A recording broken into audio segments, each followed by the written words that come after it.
கள்ளக்குறிச்சி மாவட்டம் சங்கராபுரம் அருகே உள்ள மல்லாபுரம் கிராமம் காட்டுக்கொட்டா பகுதியைச் சேர்ந்த செல்வம் மனைவி கலைச்செல்வி என்பவருக்கும் அதே பகுதியைச் சேர்ந்த மண்ணாங்கட்டி மகன் ஐயாக்கன் என்பவருக்கும் நிலம் சம்பந்தமாக முன்விரோதம் இருந்ததாக கூறப்படும் நிலையில் இது சம்பந்தமாக சங்கராபுரம் உரிமையல் நீதிமன்றத்தில் வழக்கு நிலுவையில் உள்ள நிலையில் கடந்த 15ஆம் தேதி கலைச்செல்விக்கு ஐயாக்கண்ணுக்கும் மீண்டும் தகராறு ஏற்பட்டதாக கூறப்படுகிறது.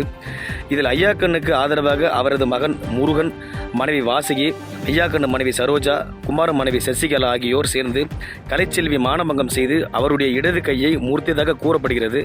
இதன் மூலம் கலைச்செல்வி கொடுத்த புகாரின் பேரில் வடபொன்பரப்பி போலீசார் இவர்கள் 5 பேர் மீதும் வழக்கு பதிவு செய்து கலைச்செல்வியை கையை உடைத்த முக்கிய குற்றவாளியான முருகனை கைது செய்து நீதிமன்ற காவலுக்கு அனுப்பி வைத்தனர். நிலத்துக்காக மூதாட்டியின் கையை முறித்த சம்பவம் அப்பகுதியில் பெரும் பரபரப்பை ஏற்படுத்தியுள்ளது. செய்திகளை உடனுக்குடன் தெரிந்து கொள்ள கீழ்கண்ட கேபிள் மற்றும் டிடிஎச் நெட்வொர்க்குகளில் எம்நாடு செய்தி தொலைக்காட்சியை காணுங்கள்.